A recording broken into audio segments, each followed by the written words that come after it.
Well, the rift between Congressman Thomas Massie and President Trump is getting much more serious. Indeed. In exclusive reporting from the Daily Caller, a source said that AIPAC was going after Thomas Massie. AIPAC is a lobbying group that advocates for a strong Israeli-U.S. relationship.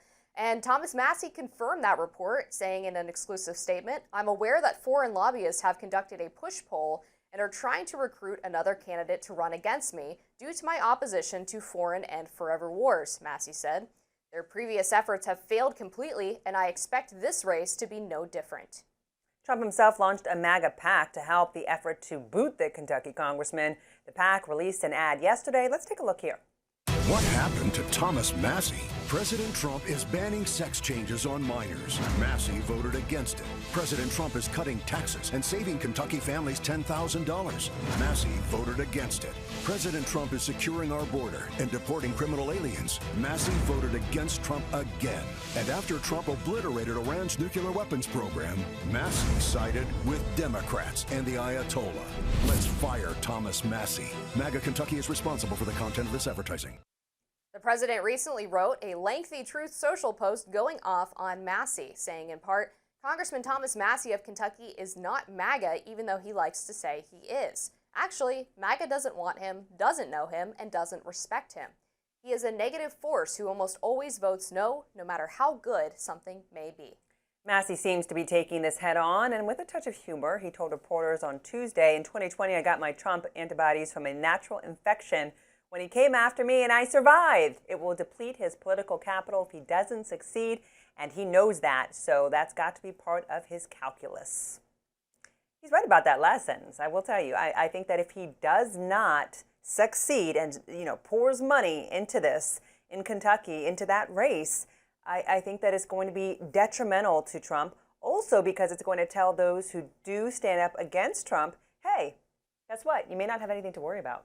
That's right, and I followed up this Daily Caller report with an exclusive interview with Thomas Massie yesterday. We spoke for about 35 minutes, and that was a point that he continued to make, both about Trump and AIPAC. And he pointed out that he does polling in his district every year, and he's found that support for foreign aid and weapons to Israel has gone down every single year among his constituents, and yet AIPAC still has a really tight grip on Congress. So his point is, if AIPAC is working hard to field a primary challenger to run against me and they fail again, other members of Congress are going to see that these are empty threats, that we don't need to capitulate to AIPAC, or in this case to Trump as well, in order to get reelected. And one of the interesting things about AIPAC's fielding of primary challengers against Massie is, one, they haven't had much luck finding someone who wants to run against him, but a lot of the people that they've contacted are then calling Thomas Massie to tell him that AIPAC came and asked me to run against you, and just to let you know, I'm not going to do it. So I'm curious as to who this magic candidate they're going to find in Kentucky might be. It'll probably be a state senator or something of the like. And look, Thomas Massie has survived numerous primary challenges, and every single time he has won by more than 70%. And let's take a look, just to put this in context, what happened when Elon Musk and groups that he supported dumped a whole bunch of money, $21 million, into the race in Wisconsin for the Supreme Court. Right. And guess what happened? That was a huge blow, all that money, and you still didn't win. And, the Republicans, some of them brushed it off, but there's a lot of fear there, that money may not do it. So even with Trump saying this and going after Congressman Massie, I think Congressman Massie has a serious point here. He's a 6-term congressman. He's standing by the values of his constituents. Trump said, and as he points out, he ran on, as he points out with Trump, staying out of war. And so I think his constituents, and having lived and worked in the South, really believe in value-based things where you do what you say you're going to do. And they value that very much, and he does that. He is sticking by what his constituents want. There's something to be said for that. Yeah, and look, Kentuckians, at least the ones I've talked to, I'm married to a former Kentuckian born in Southern Illinois, raised in Kentucky, and they are very concerned about how much money is going abroad, and they feel like they're not seeing the impacts of domestic spending in their state, and that they've really been left behind by Congress. So Thomas Massie taking this tack on the Israel-Iran war, I think, is something that resonates with those people in his district. And he's also talked about his concerns about the big, beautiful bill. He feels like it doesn't cut enough spending to offset the extension of the Trump tax cuts. He's worried that the Senate is now looking to draw down the green energy tax credits over time as opposed to eliminating them immediately. And he's pointed out that some members of Congress who are more fiscal hawks are interested in perhaps separating this into two smaller, beautiful bills, including one that focuses on the tax cut extension and entitlement spending, and a separate one that includes more things related to the president's immigration policies. Because it's more likely to pass that way is what that he's probably thinking, right? And he's thinking that they can get more spending cuts if they do it that way as well. And he points out, look, and I think this is an important point when it comes to the deficit, which is that the CBO scores these bills for a period of 10 years. But as he points out, some of the tax provisions, including the no tax on tips, the senior tax reform, and the no tax on they didn't do Social Security, but there was a third one. No tax on overtime. Overtime, yeah. Yeah, he points out that those actually expire after 3 or 4 years. So basically, you're adding to the deficit for the first 3 or 4 years, but then because the taxes expire, which of course they're not going to let them expire because that would be politically damaging for anyone to vote against extending them, the following 6 years, you then make that up in the deficit. So when CBO scores the bill over 10 years, you get the full version of the taxes expiring. They're not going to expire. So he's looking at the 3 to 4 year period with the impact that those taxes, the lack of taxes will have. So I mean, I think that's a reasonable way of looking at it, because look at what happened with the Tax Cut and Jobs Act.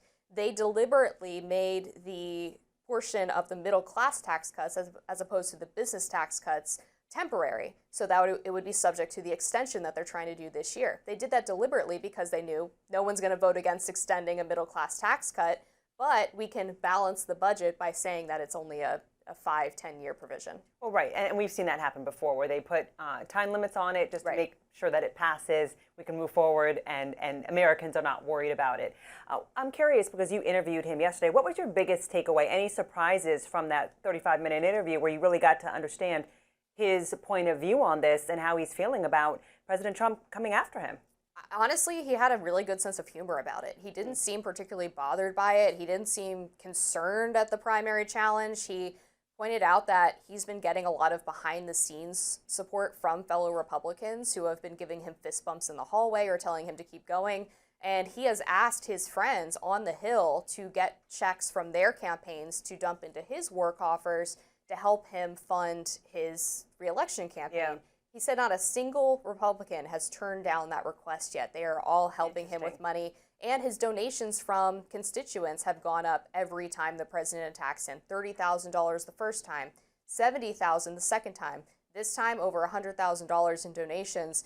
His quote to me when I asked him about his concerns about this primary challenge were, quote, "I'll be ready."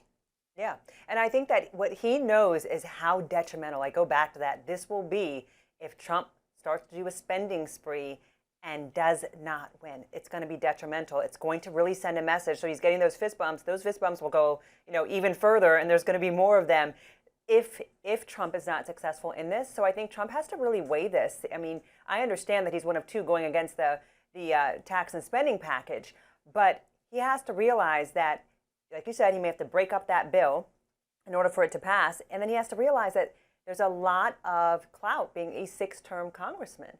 And his constituents are tapping into something that they're into, the values of not going to war, of not putting money into foreign aid right now. I mean, these are all things that, whether I agree or disagree, Congressman Massie has stayed very true with. And again, I think that loyalist punch is something that's really that's something that's going to stick with them, and they're going to. And I also think that they also like the idea of he's fighting for us and what we voted for him for. So I think that he's going to get more money than people will even imagine. Yeah, look, he's a principled guy. He's also pointed out in regards to the timing of the big beautiful bill, he's like, it's not going to get passed by July 4th, and they're going to threaten to hold us over the holiday to try to get it done, but they're probably going to backtrack on that. There's going to be lawmakers on their boat. And then he thinks that they're going to threaten to get rid of the August recess as well, but they won't end up doing it. He was like, that was a favorite trick of John Boehner's. He would threaten to take our recess, and he'd usually give us the week back. So, but he does think that maybe mid-August is a more realistic timeline. And maybe if it's broken up, to your point. Right. Just got to be honest. Up next, Melania Trump's elite Einstein visa is back in the spotlight. We'll tell you more after this.